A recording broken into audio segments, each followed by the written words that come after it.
شام میں وہ کمرے میں بند پڑتی رہی، پھر مغرب ڈھل گئی تو کچن میں آ گئی، جہاں مسرت پھرتی سے کٹنگ بورڈ پہ پیاز ٹماٹر کاٹتی رات کے کھانے کی تیاری کر رہی تھی۔ کچن میں اور کوئی نہ تھا اور سارا پھیلاوا یقیناً انہی کو سمیٹنا تھا۔ اماں، یہ تائی اماں یا چاچیوں میں سے کوئی کھانے کی ذمہ داری کیوں نہیں لیتا؟ ہمیشہ آپ ہی کیوں بناتی ہیں؟ وہ یہ سب دیکھ کر ہول گئی تھی۔ تو ہمارا گھر ہے بیٹا، میں یہ کروں گی تو کیا ہو جائے گا؟ آپ تھکتی نہیں ہیں ان کی خدمت کرتے کرتے؟ نہیں، تھکن کیسی؟ وہ اب جھک کر چولہا جلا رہی تھیں۔ اچھا بتائیے، یہ کیا بنانا ہے؟ میں کچھ کروا دوں؟ بریانی تو بنانی ہی ہے، باقی مہتاب بھابھی سے پوچھتی ہوں۔ اور اسی پل مہتاب دائی نے کچن کے دروازے سے جھانکا۔ کھانا بنانا اب شروع کرو گی مسرت؟ تو دیر ہو جائے گی۔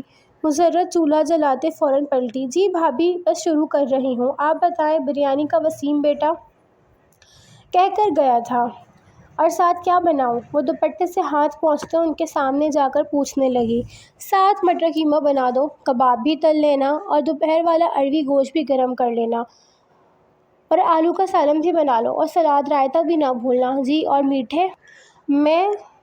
دیکھ لو، وہ بے نیازی نخوت سے گویا ہوئی۔ پڈنگ بنا لو یا ڈبل روٹی کی کھیر؟ وہ ایک اچٹی نظر محمل پہ ڈال کر پلٹ گئیں۔ ایک ٹائم پہ دیگچے بھر بھر کے آپ 3 4 ڈشز بناتی ہیں، مگر رات کے لیے کچھ بچتا ہی نہیں ہے۔ وہ کلستی بھی تھی اور حیران بھی ہوتی۔ تم خود ہی تو کہتی ہو کہ ہمارا مال حرام طریقے سے کھاتے ہیں، پھر حرام میں کہاں برکت ہوتی ہے بیٹا؟ ان کے لہجے میں برسوں کی تھکن تھی، اور وہ کہہ کر پھر سے کٹنگ بورڈ پر جھک گئیں۔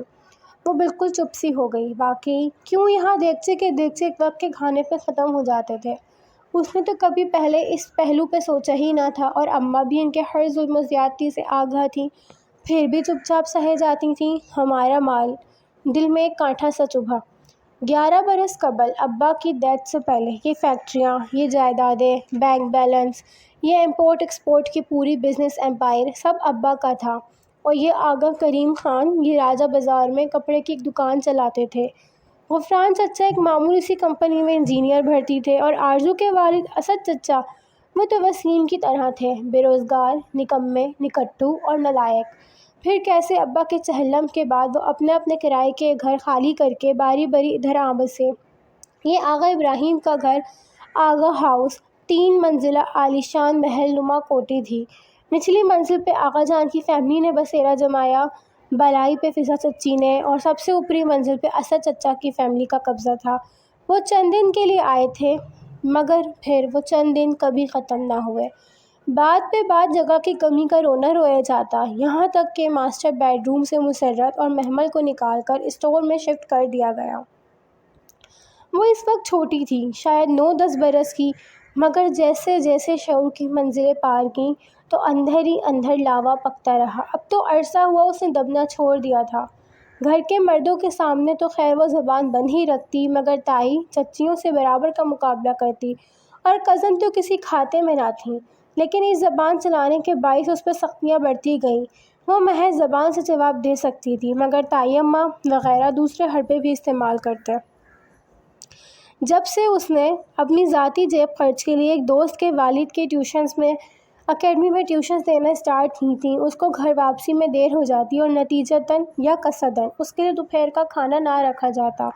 ایک دفعہ اماں ایک روٹی اور سالن کی پلیٹ بچا کر کمرے میں لے گئیں، مگر تائی مہتاب کی نگاہ پڑ گئی، اور انہوں نے وہ بھوچال مچایا، وہ باتیں سنائیں مسرت کو، ایسے ایسے چوری کے الزامات و القابات سے نوازا کہ مسرت پھر کبھی اس کے لیے کچھ بچا کر کمرے میں نہ رکھ سکی۔ شاید یہ سب تائی اس لیے کرتی تھیں کہ وہ ٹیوشن چھوڑ دے، اور جو 1500 روپیہ اسے ٹیوشن سے ملتا ہے وہ اسے نہ ملا کرے۔ اور ٹیوشن کی اجازت بھی تو کتنی منتوں سے اسے ملی تھی، جب سب کے سامنے ہی اس نے پوچھ لیا تھا۔ شروع میں تو سبھی اکھڑ گئے تھے، لیکن اس کا فکرہ کہ ٹھیک ہے، آج 1 تاریخ ہے، لائیے آغا جان میری پاکٹ منی نکالیے، مگر وہ اتنی ہی ہو جتنی سدرا اور مہرین باجی کو ملتی ہے، کیونکہ اگر مجھے پاکٹ منی نہ ملی تو میں سدرا اور مہرین کے ہر اچھے اور مہنگے جوڑے کو آگ لگا دوں گی۔ اور وہ پہلی دفعہ اتنی جنونی ہو کر بولی تھی کہ مزید 10 منٹ کی بحث کے بعد اسے اجازت مل ہی گئی تھی۔ اور ابھی جو اماں نے یاد دلایا کہ وہ لوگ ان کا مال کھاتے ہیں، تو وہ یہ سوچے بغیر نہ رہ سکی کہ کچھ ایسا ضرور ہے کہ آغا جان اس 20 سالہ لڑکی سے خائف ہے۔ اگر کبھی وہ جو اپنا حصہ مانگنے کھڑی ہو جائے تو تو کیا ان کا کیس اتنا کمزور ہے کہ عدالت کا فیصلہ اپنے حق میں نہ کرا سکیں گے اور انہیں ہر چیز محمل کے حوالے کرنا پڑے گی؟ اور کیا 20 سالہ لڑکی اتنی باہمت ہے کہ وہ ان سب کو، ان شطرنج کے اتنے ماہر اور چالباز کھلاڑیوں کو اپنی انگلیوں پہ نچا سکے؟ جواب ایک زوردار نہیں تھا۔ وہ کبھی بھی ان کے خلاف کھڑی نہیں ہو سکتی تھی، لیکن اگر کبھی اس کے ہاتھ میں کوئی کمزوری لگ جائے، کوئی دکھتی رگ جسے دبا کر وہ اپنے سارے حساب چلتا کر سکے، تو کتنا مزہ آئے گا۔ مگر ایسی کیا دکھتی رگ ہو سکتی ہے ان کی؟ بات سنو۔ مہتاب تائی نے پھر سے کچن میں جھانکا تو اپنے خیالات کی بہکتی روح سے چونکی۔ فواد کہہ رہا ہے میٹھے میں چاکلیٹ سوفلے ہونا چاہیے۔ یوں کرو ابھی ساتھ چائے شروع کر دو، اور ہاں، کوئی کمی نہیں ہونی چاہیے۔ بہت عرصے بعد میرے بیٹے نے کسی خاص میٹھے کی فرمائش کی ہے، بہت مان و فخر اور تنبیہ بھرے انداز میں کہہ کر وہ پلٹ گئیں، اور محمل کے ذہن کی بھٹکتی روح اسی ایک نکتے پہ منجمد ہو گئی، میرا بیٹا، میرا بیٹا۔ تو آغا جان اور مہتاب تائی کی کمزوری، دکھتی رگ اور تڑپ کا پتہ، سب کچھ فواد ہی تھا۔ اور اگر یہ دکھتی رگ اس کی انگلی تلے آ جائے تو؟ محمل، یہ آلو کاٹ دو، میرا خیال ہے آلو انڈے بھی بنا لیتے ہیں، سب شوق سے کھاتے ہیں۔ وہ سوچ میں گم ان کے قریب آئی اور آلو چھیلنے لگی۔ مسرت نے بریانی کا مسالہ بنایا، قیمہ مٹر بھی پکنے کے قریب تھا۔ محمل نے شامی کباب تلے، پھر آلو انڈے کا سالن، سلاد، رائتہ سب بنا چکی تو مسرت روٹی پکانے لگی۔ فواد کے لیے سوفلے بنا کر فریج میں رکھ دیا تھا نا یہ اماں جی، آپ فکر ہی نہ کریں، مسکرا کر بولی۔ اسے شام لعاب نے فواد کا خود کو چونک کر دیکھنا اور لمحے بھر کا مبہوت سا ہونا یاد آیا تھا۔ جو غلطی خاندان کی ساری لڑکیاں کرتی تھیں وہ محمل کو نہیں دہرانی تھی، اسے اپنی اہمیت نہیں گنوانی تھی۔ اس نے فیصلہ کر لیا تھا۔ ذرا دیر کو وہ ہاتھ روک کر مسرت سے نظر بچا کر باہر لاؤنج میں گئی، جہاں تمام لڑکیاں اس وقت بیٹھی ٹی وی دیکھ رہی تھیں۔ آرزو اسی چست لباس میں ٹانگ پہ ٹانگ رکھے بیٹھی تھی۔ فواد کی بہنیں سدرا اور مہرین بھی قریب ہی تھیں۔ سدرا 24 برس کی بہت عام شکل کی لڑکی تھی۔ اس کمی کو پورا کرنے کے لیے خوب سارا میک اپ اور جیولری گھر میں بھی زیب تن کیے رہتی۔ سیاہ بالوں میں گولڈن اسٹرکنگ بھی کروا رکھی تھی، پھر بھی زیادہ فرق نہ پڑا تھا۔ 23 سال مہرین کا البتہ قد چھوٹا تھا، کافی چھوٹا، اور بال بہت گھنگریالے۔ وہ سارا دن اپنے بال سیدھے کرنے یا قد لمبا کرنے کے ٹوٹکے آزماتی رہتی۔ نقش اس کے سدرا کی نسبت بہتر تھے۔ فضا چچی کی ندا اور سامیہ میں سے ندا بڑی تھی اور سامیہ چھوٹی، مگر سامیہ اپنے بہت لمبے قد کے باعث بڑی لگتی تھی۔ مہرین اس سے اسی باعث خار کھاتی، اور سامیہ بھی ماں کی طرح میٹھی میٹھی باتوں میں سارا دن مہرین کو مزید احساس دلاتی رہتی۔ ندا کی شکل ذرا اچھی تھی، سانولی رنگت پر بڑی بڑی آنکھیں اس قدرے ممتاز بناتی تھیں، اور تبھی آرزو اس کو ناپسند کرتی تھی۔ شاید وہ جانتی تھی کہ فواد کے لیے اس کے مقابلے میں سامیہ کمزور، جبکہ ندا ایک مضبوط امیدوار تھی۔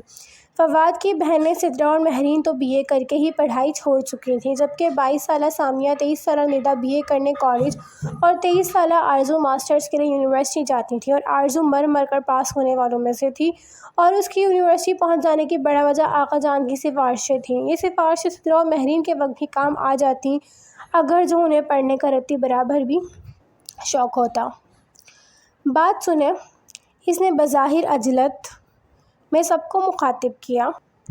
رات کے کھانے کے لیے سوفلے بنانے میں آپ لوگوں میں سے کوئی ہیلپ کرائے گا؟ نہیں، آرزو نے ریموٹ سے چینل بدلتے ہوئے اسے بنا دیکھے جواب دیا۔